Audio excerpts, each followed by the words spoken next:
Hello dear students, welcome to Sahil coaching classes. आज हम class 12 business studies chapter number 3 that is business environment, इसका part 3 continue करने वाले हैं। अभी तक रिलेटिविटी का फर्स्ट एग्जाम्पल कंप्लीट हो गया है पार्ट 2 में। अब अगले पे आते हैं एग्जाम्पल नंबर 2।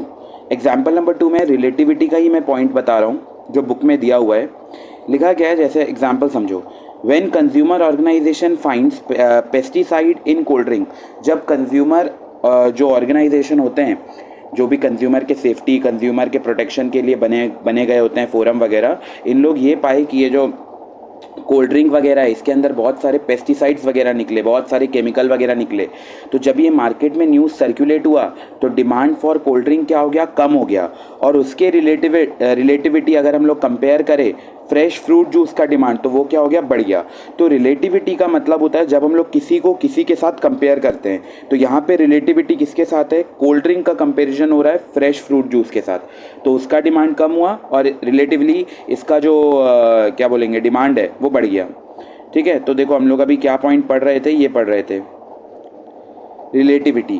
तो features, nature, characteristics, all external forces हो गया, स्पेसिफिक एंड जनरल फोर्सेज हो गया, all forces are interrelated, uncertainty, dynamic, complex to understand and relativity. तो वो भी हम लोग कंप्लीट कर लिए, जिसमें मैं एक मैगी का एग्जाम्पल दिया, देन दूसरा वाला मैं सारी का एग्जाम्पल दिया, एंड तीसरा वाला जो मैं एग्जाम्पल दिया ये कोल्ड ड्रिंक वाला एग्जाम्पल दिया। ठीक है, यहाँ तक हो गया। फिर उसके बाद ये भी कुछ पॉइंट था, अपॉर्चुनिटी, थ्रेट्स, ये सब अभी नए वाले एग्ज़ाम में नहीं आते हैं, अभी वाले पहले के टाइम में ही आ जाते थे। इसका स्क्रीन पॉज करके इसका स्क्रीनशॉट ले लो, इसको ट्राई करके देखना। इसमें तुम्हें डायमेंशंस बताने हैं, जो हम डायमेंशंस पढ़े हैं, economic environment, social environment, political environment, legal environment, technological environment. तो वो सारे डायमेंशंस यहाँ पे तुम्हें डिस्कस करना है कि कौन सा पॉइंट पढ़ के कौन सा डायमेंशन है। तो स्क्रीन को पॉज कर लो, एक कॉपी में नोट करो कि फर्स्ट वाले पॉइंट का क्या होगा, सेकंड वाले पॉइंट का क्या होगा। फिर मैं अगले स्लाइड में इसका आंसर दिखा रहा हूँ, तो तुम लोग को आइडिया हो जाएगा कितने पॉइंट्स बन रहे हैं और कितने पॉइंट्स नहीं बन रहे। ठीक है, तो इसको स्क्रीन पॉज करके एक बार फोटो ले लो इसका, और साथ में सॉल्व भी करना है तो सॉल्व भी करके लिख लो कि फर्स्ट पॉइंट का क्या होगा, सेकंड पॉइंट का कौन सा डायमेंशन होगा। ऐसा ये दोनों क्वेश्चन उसी पे बेस्ड है। ठीक है, होप सो सबका यहाँ तक हो गया। इसका एक बार आंसर भी देख लो, इन्वायरमेंट में लिखा हुआ है। बाकी ये सेकंड वाले का जो क्वेश्चन है इसका भी तुम लोग ट्राई कर लेना, मैं क्लास में डिस्कस कर लूँगा। अब हम लोग अगले टॉपिक पे आते हैं जो एक थोड़ा इंपॉर्टेंट टॉपिक है। ये है इंपॉर्टेंस ऑफ बिजनेस इन्वायरमेंट, कि बिजनेस इन्वायरमेंट का इंपॉर्टेंस क्या है, बिजनेस इन्वायरमेंट का इंपॉर्टेंस क्या है। सबसे फर्स्ट इंपॉर्टेंस है identifying opportunity and get first mover advantage. देखो, जो बिजनेस इन्वायरमेंट को टाइम से स्कैन कर लिया, जो ऑर्गेनाइजेशन बिजनेस इन्वायरमेंट को टाइम से स्कैन कर लिया, उसके लिए तो बस मज़े ही मज़े, क्योंकि वो उसको मिल जाता है फर्स्ट मूवर एडवांटेज। जैसे मान लो व्हाट्सएप आया, व्हाट्सएप के बाद कई इसके कॉम्पिटिटर आए। अगर तुम लोग को याद हो तो एक वीचैट नाम का भी आया था, बिल्कुल वो व्हाट्सएप जैसे ही उसका लोगो था, कलर था, वैसे ही। अब बहुत लोग को इसका आइडिया नहीं भी होगा, लेकिन व्हाट्सएप फर्स्ट में आया। बाकी सब ये जो लोग आए, ये लोग अपने ऊपर कई इससे पहले थे, कई इसके बाद थे, लेकिन उन लोग का मेन गलती ये रह गया कि इन लोग बिजनेस को स्कैन किए ही नहीं। हम लोग पढ़े इन्वायरमेंटल स्कैनिंग होता है कि पहले से स्कैन करके चलो कि आगे क्या क्या प्रॉब्लम आने वाला है, क्या क्या अपॉर्चुनिटी आने वाला है। तो जो बिजनेस को स्कैन करके चला, जो इन्वायरमेंट में स्कैनिंग किया कि आगे क्या अपॉर्चुनिटीज़ है, क्या थ्रेट्स है, क्या स्ट्रेंथ है, क्या वीकनेस है, अपना स्वॉट एनालिसिस किया, वो कभी पीछे मुड़कर नहीं देखेगा। तो व्हाट्सएप, उसे कितने कॉम्पिटिटर, कितने आए, कितने गए, कितने एग्जिस्ट कर रहे हैं, लेकिन अभी भी सबसे टॉप मोस्ट पोजीशन कौन होल्ड करके बैठा है, व्हाट्सएप। पॉइंट समझ आया।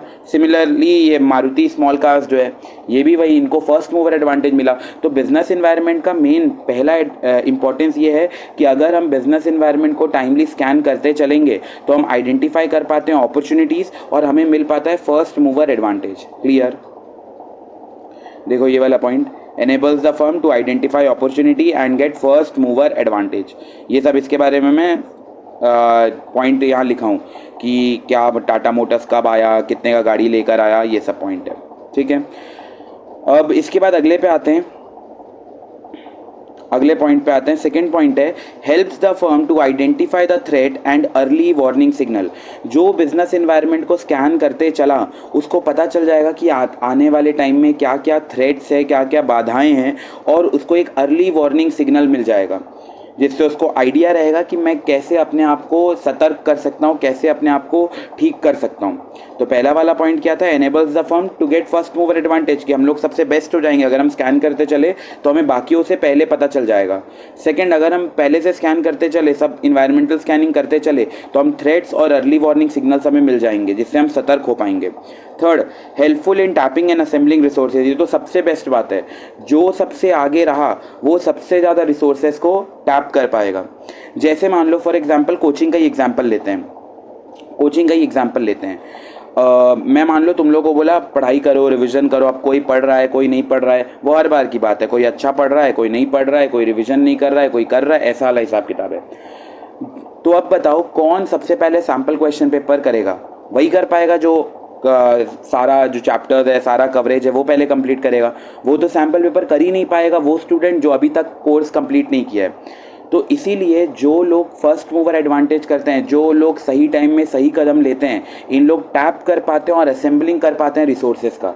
बाकियों को ये रिसोर्सेज का बेनिफिट मिल ही नहीं पाता। तो जो रिवीजन नहीं कर रहा है वो sample question paper, mock test paper, revision test paper, इनका यूटिलाइजेशन नहीं कर पाएगा।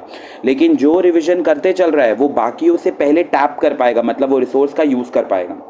क्लियर है? According to need and want, market का डिमांड के हिसाब से सप्लाई कर पाएंगे, दे पाएंगे कस्टमर को। ऐसा जैसे मान लो पहले के ज़माने में ये ब्लैक एंड वाइट टीवी आते थे, जिसको ब्लैक एंड वाइट टीवी देखा जाता था, और मेजॉरिटी लोग के पास ये ब्लैक एंड वाइट टीवी होता था। ऐसा मारो, एंटीना ठीक करो उसको, उसके बाद वो चलेगा ऐसा। लेकिन जब कंपनीज मन आए तो इन लोग अब स्मार्ट टीवी लेके आ गए, 3D 4D डायमेंशंस वाले लेके आ गए। तो ये सब क्या हुआ, फर्स्ट मूवर एडवांटेज। और जो फर्स्ट मूवर एडवांटेज करेगा वो बाकियों से पहले रिसोर्सेज को टैप कर पाएगा, लोगों को सप्लाई कर पाएगा, कस्टमर को अट्रैक्ट कर पाएगा। पॉइंट क्लियर है? उसके बाद अगला, helps to adjust and adapt the rapid change. Help to adjust and adapt the rapid change. जैसे मान लो फॉर एग्जांपल कोलगेट कंपनी को आज कौन नहीं जानता है? कोलगेट कंपनी को ऑलमोस्ट ऐसा बोल सकते हैं कि सबको ही पता है कि अगर टूथपेस्ट खरीदना है तो एक कोलगेट, मतलब मेजॉरिटी इनका मार्केट में ऐसा बोल सकते हैं ओलिगोपॉली काइंड ऑफ चल रहा है ना। तो helps to adjust and adapt rapid change. जो ऑर्गेनाइजेशन, जो बिजनेस ऑर्गेनाइजेशन, ध्यान से सुनो, जो बिजनेस ऑर्गेनाइजेशन अपने आप को समय के साथ एडजस्ट कर लिया, बस फिर उसके बल्ले बल्ले, बस फिर उसके मज़े मज़े। अगर कोई बिजनेस ऑर्गेनाइजेशन अपने आप को समय के साथ एडजस्ट नहीं किया तो फिर वो अपना बिजनेस का सबसे वर्स्ट सिनेरियो देखेगा। एग्जाम्पल मान लो कोलगेट कंपनी जो टूथपेस्ट का है, ये 0 से लेके 2 ईयर्स तक के बच्चों का भी बनाता है टूथपेस्ट, और ये उससे थोड़े बड़े एज में आओगे 2 ईयर्स से 5 ईयर्स, उनका भी टूथपेस्ट बनाएगा, फिर उसके बाद भी टूथपेस्ट। जबकि कोलगेट कंपनी को पता है हम इतने रेप्यूटेटेड कंपनी, हम इतने उनका हमारा ब्रांड वैल्यू है, रेप्यूटेशन है, गुडविल है, साख है, तो जब इतना जान पहचान है तो हम नहीं भी बनाएंगे तो भी चल जाएगा। लेकिन उनको पता है हमें समय के साथ साथ चलना है। अब पेरेंट्स पहले की तरह नहीं कि वही वाला पेस्ट बच्चा यूज़ कर रहा है, वही वाला पेस्ट दादा यूज़ कर रहा है, वही वाला पेस्ट पापा यूज़ कर रहे हैं। अभी पहले जैसा नहीं है, बच्चे के लिए अलग पेस्ट, उससे बड़े वाले के लिए अलग पेस्ट, वो अडल्ट के लिए अलग पेस्ट। तो अगर कोलगेट कंपनी अपने आप को इस चेंज के साथ अडेप्ट नहीं करता तो फिर वो बिखर जाता, वो कहीं पीछे हो जाता। पॉइंट समझ आया? Second example, Nokia company. Nokia company एक समय में क्या ग्रैंड क्रेज था उसका, मतलब बोलिए तुम लोग अपने पेरेंट्स से पूछो, सबके ही घर में ऑलमोस्ट नोकिया कंपनी होगा। नोकिया कंपनी का जो फ़ोन आता था कीपैड वाला, वो ऑलमोस्ट सबके घर में होगा। ठीक है, पहले हुआ करता था। बट जब स्मार्टफोन का इवोल्यूशन हो रहा था तो नोकिया कंपनी बोला देख भाई, हम स्मार्टफोन पे अभी नहीं जाने वाले, हम इतना रेप्यूटेटेड कंपनी है कि हमारा जो मोबाइल फ़ोन है वो तो लोग बाद में भी खरीदेंगे जब स्मार्टफोन भी आ जाएगा। वो क्या गलती कर दी है, समय के साथ अपने आप को एडजस्ट नहीं किए। तो आज की डेट में देखो शायद ही किसी के घर में नोकिया का फ़ोन मिलेगा। क्यों? इसके पीछे का बहुत सिंपल सा रीज़न है, क्योंकि जो नोकिया का फ़ोन है वो अपने, नोकिया कंपनी जो है वो अपने आप को समय के साथ एडजस्ट नहीं कर पाया, और जो समय के साथ अपने आप को एडजस्ट नहीं कर पाएगा वो कहीं भी नहीं दिखेगा। इसीलिए समय के साथ एडजस्ट करना है। जैसे आज के डेट में लोग बोलते हैं हम पढ़ लिए लेकिन हमें जॉब नहीं है। अरे तुम पढ़ लो लेकिन तुम्हारे अंदर क्या आज के डेट में जो स्किल्स चाहिए वो अवेलेबल है? नहीं। तो इसीलिए लोग को स्किल्स, AI हो गया, आर्टिफिशियल इंटेलिजेंस हो गया, नए नए के बारे में, ब्लॉकचेन हो गया, फिर जो भी रिलेटेड पैटर्न्स, अगर फाइनेंशियल वर्ल्ड में जाना है तो स्टॉक मार्केट का कैंडलस्टिक पैटर्न हो गया। तो ये सब लोगों को स्किल्स इन्हांस करते जाना है। ऐसे नहीं कि बस नहीं हमारे पास इतना काफ़ी है चल जाएगा, अब ये नहीं होता। पहले के टाइम में लोग जो कर लिए, आज के डेट में एडजस्ट करना बहुत ज़रूरी है। तो जो बिज़नेस अपने आप को रैपिड चेंज के साथ फटाफट, जो हमारा बिजनेस एनवायरनमेंट चेंज होते रहता है उसके साथ एडजस्ट कर ले और बहुत आगे बढ़ेगा, नहीं तो फिर वो किसी काम का नहीं। सेकेंड मान लो कोचिंग जैसे अपना ही बेस्ट एग्जांपल ले लो। बचेली में कोई भी रिकॉर्डेड क्लासेस प्रोवाइड नहीं करता, ना ऑनलाइन क्लासेस प्रोवाइड करता है, ऑफलाइन अटेंड करना है, एब्सेंट हो गए तो खत्म। और ये जो लेटेस्ट टेक्नोलॉजी जैसे हम लोग स्मार्ट टीवी में पढ़ रहे हैं, ऐसा कोई भी यहाँ नहीं पढ़ाता वाइट बोर्ड में लिख के नोटबुक में, वही ट्रेडिशनल मेथड चल रहा है। तो जो अपने आप को एडजस्ट नहीं कर पाएगा वो सरवाइव भी नहीं कर पाएगा, उनको मार्केट के रैपिड चेंज के अकॉर्डिंग अपने आप को भी चेंज करना पड़ेगा। तो अपने कोचिंग में क्या है, स्मार्ट टीवी है, लोग मैं अडेप्ट किया इस चेंज को, तो जब मैं अडेप्ट किया तो मेरे पास स्टूडेंट्स आ रहे हैं। तो यही वाला पॉइंट है, जो बिजनेस अपने आप को रैपिड चेंज के साथ अडेप्ट किया वही सक्सेस रेट देख पाएगा, वरना वो सक्सेस रेट नहीं देख पाएगा अगर वो किसी पुराना ऐसा पिछड़ा सोच ट्रेडिशनल मेथड के साथ पढ़ा रहा है। तो पॉइंट समझ आए। जैसे देखो आजकल के पैटर्न कपड़े उपड़े कितने ट्रेंडी कपड़े, तो हम लोग को समय के साथ साथ चलना और ऐसे टाइप के कपड़े पहनना है ठीक है, तो जो समय के साथ साथ चला है ऐसा पूरा फुलझड़ी बन के दिखेगा। अब अगले पे आते हैं, assisting in planning and policy making. Of course सी बात है, जो कंपनी बिजनेस स्कैनिंग किया, बिजनेस एनवायरनमेंट के साथ साथ चल रहा है, वो अच्छे से प्लान कर पाएगा एंड पॉलिसी मेकिंग कर पाएगा। क्लास में हम लोग इसको डिटेल में समझे थे कि क्या क्या पॉइंट है पॉलिसी मेकिंग, ये वाला जो मैं स्कल दिखाया था, ये पूरा जो भी सब पॉइंट है। ठीक है, यहाँ तक तो पूरा कंप्लीट हो गया। अब देखो ये जो एलपीजी का पोर्शन है ना, लिबरलाइजेशन, प्राइवेटाइजेशन, ग्लोबलाइजेशन, ये था तो इसी का चैप्टर, बट ये डिलीट हो गया था। इसका जो पोर्शन था ये कोरोना काल में डिलीट हो गया था, लिबरलाइजेशन, प्राइवेटाइजेशन, ग्लोबलाइजेशन। तो अभी जो इसका रेफरेंस है वो आईडी में चैप्टर नंबर ब्रॉडली अगर मैं बोलूँ तो चैप्टर नंबर 3, उसके अंदर हम लोग पढ़ेंगे एलपीजी का कंसेप्ट, तो वहाँ पे समझ लेंगे, वो यहाँ पे काम आ जाएगा। ठीक है, इसका एक क्वेश्चन भी है, इसको भी तुम लोग रीड कर सकते हो। कौन सा फीचर बता रहा है वो तुम लोग को बताना है, और इम्पोर्टेंस कौन सा हाईलाइट हो रहा है वो तुम लोग को बताना है। ठीक है, तो ये इसके क्वेश्चन यहाँ तक हो गया। अब हम लोग चैप्टर के बिल्कुल लास्ट टॉपिक पे हैं। Last topic that is demonetisation. Demonetisation का मतलब नोटबंदी तुम लोग में से सबको ही याद होगा, नवंबर 8, 2016। क्लियर है, नोटबंदी का जो टाइम रात 8 बजे, मेरे प्रिय भाई बहनों, आज रात 12 बजे से 500 रुपये का और 1000 रुपये का नोट बंद हो रहा है। इसी को बोलेंगे डीमोनेटाइजेशन, खत्म हो जाना नोट का जो सप्लाई है। जो हमारा फियाट मनी है जिसमें लीगल टेंडर रहता है, गवर्नमेंट लीगल टेंडर वापस ले लेता है। गवर्नमेंट बोलता है अब रात के 12 बजे के बाद ये जो 500 रुपये का नोट है, जो 1000 रुपये का नोट है, जिसमें अब तक लीगल टेंडर था, अब हम इस लीगल टेंडर को छीन ले रहे हैं। लीगल टेंडर को छीन लिए तो मात्र वो एक कागज़ का टुकड़ा रह जाएगा, वो कोई पैसे का वैल्यू काउंट नहीं होगा, और कोई भी सप्लायर उसके ऊपर वो नहीं है कि उनको एक्सेप्ट करना पड़ेगा, बिकॉज लीगल टेंडर छीन चुका है। तो ये हम लोग भी अपने ये 2016 के सिनेरियो में देखे थे कि नोटबंदी हुआ था। डेट याद रखना है, नवंबर 8, 2016। ठीक है, 500 रुपये का और 1000 रुपये का जो नोट थे, जो डिनोमिनेशन के नोट थे, वो सर्कुलेशन से ख़त्म कर दिए गए थे। It result in withdrawal of 86% of currency in India. ये वाला देखो, ये वाला पॉइंट ना याद रखना, 86%। मतलब ये जो 500 और 1000 रुपये के नोट थे ना, ये टोटल मनी सप्लाई का 86% था। तो 86% ऑफ मनी सप्लाई जो था वो खत्म हो गया, वो पूरा विड्रॉ हो गया, बिकॉज 500 और 1000 रुपये का ही वो नोट था। और सरकार जब बंद कर दिया तो 86% का जो करेंसी था सर्कुलेशन में वो खत्म हो गया। क्लियर यहाँ तक? ये देखो यही वाला नोट है, इसको एक बार रीड कर लेना कि इसके क्या फीचर्स है, क्या पॉइंट है, इससे टैक्स जो चोरी उरी हो रहा था वो सब बच गया। अब इसका ये क्वेश्चन आ जाता है कि बताओ इम्पैक्ट ऑफ डीमोनेटाइजेशन।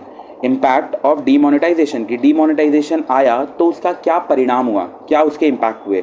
तो सबसे पहले हम कैशलेस इकोनॉमी बन गए। कैशलेस अब कितने, अब तुम लोग देखो हर दुकान में इवन सब्जी खरीदने भी जाओ, वहाँ पे भी तुम्हें वो QR कोड मिल जाएगा, वो पेटीएम का स्कैनर वगैरह मिल जाएगा।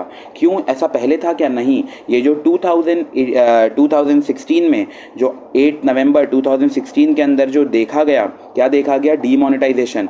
उसमें ये बात हुआ कि कैशलेस इकोनॉमी, उसके बाद से पेटीएम, फ़ोनपे, गूगल पे, भीम पे, UPI, ये सब का क्रेज़ बहुत ज़्यादा बिल्ट हुआ। तो उसी के बाद उसी का ये इफेक्ट है, उसी का ही परिणाम है कि आज के डेट में कितना कैशलेस ट्रांजैक्शन होता है। सब कुछ फटाक से फटाक बैंक से बैंक टू ट्रांसफर हो गया। लेकिन पहले के टाइम में क्या होता था, लोग कैश देते थे और फिर ट्रांजैक्शन होता था। तो डिमोनेटाइजेशन का पहला इम्पैक्ट क्या हुआ, कैशलेस इकोनॉमी। सेकेंड, लोगों का जो प्राइवेट संपत्ति था, प्राइवेट वेल्थ था, वो भी घट गया, वो भी कम हो गया, बिकॉज सब अब वापस करना पड़ा। जितने भी लोग करप्शन करके पैसा ऐसा रखे थे, छुपा के रखे थे करप्शन वाला पैसा, वो सारा उनको वापस करना पड़ा, खत्म हो गए, बर्बाद हो गए। कंट्री के अंदर टैक्स कलेक्शन बढ़ गया। टैक्स कलेक्शन क्यों बढ़ा, क्योंकि सबको अपना इनकम डिस्क्लोज करना पड़ा। जितने भी लोग पैसा अब तक छुपा के रखे थे उनको सरकार को जमा करना पड़ा और नया नोट लेना पड़ा। तो जब उन लोग सरकार को जमा कर दिए, ITR इनकम टैक्स रिटर्न वगैरह फाइल किए, GST रिटर्न ये सब फाइल करने पे हुआ क्या, इनकम पूरा डिस्क्लोज हो गया उनका, सबको पता चल गया कि कितना इनकम है। उस वजह से टैक्स उनको ज़्यादा पे करना पड़ा। सेकंड, जो स्टेट थे, जो फ्लैट्स वगैरह, जो प्रॉपर्टी वगैरह, ये सब का प्राइस कम हो गया। ये सब का प्राइस कम होने का रीज़न क्या है, क्योंकि लोग के पास पैसा ही नहीं था। जो पब्लिक था, पब्लिक के पास पैसा नहीं था, और पब्लिक के पास जब पैसा नहीं होता है तो उसका इल इफेक्ट क्या होता है, पब्लिक डिमांड नहीं करता है। और जब पब्लिक डिमांड ही नहीं करेगा तो कंट्री में ये जो फ्लैट्स, स्टेट वाले लोग, जो भी बिल्डर वगैरह लोग हैं, इनका प्रॉपर्टी बिकेगा ही नहीं। तो उन लोग क्या किए, औने पौने दाम पे सेल कर दिए। मतलब जो 1 करोड़ का प्रॉपर्टी था उसको दे 50 लाख में, 60 लाख में, ऐसे मतलब बिल्कुल फ्लैट रेट्स पे जाके सेल कर दिए। क्यों ऐसा, क्योंकि अब उनको तो कमाना है भाई पैसा, और लोग के पास पैसा है नहीं, बहुत कम पैसा रखा हुआ है, तो इसीलिए स्टेट वगैरह का प्राइस भी डाउन हो गया। ठीक है, तो ये इम्पैक्ट ऑफ डीमोनेटाइजेशन है कि क्या क्या ट्रांजैक्शन हुए, बैंक के डिपॉजिट बढ़ गए, प्राइवेट वेल्थ कम हो गया, ये सब। तो यहाँ पे ये चैप्टर पूरा फाइनली खत्म होता है। ये चैप्टर के टोटल 3 पार्ट है, पार्ट 1, पार्ट 2 एंड पार्ट 3। तो तीनों पार्ट देखने के बाद ही ये चैप्टर का रैपिड रिविजन कंप्लीट होगा। होप सो सबको ये पूरा चैप्टर वापस से रिकलेक्ट हो गया हो। Thank you.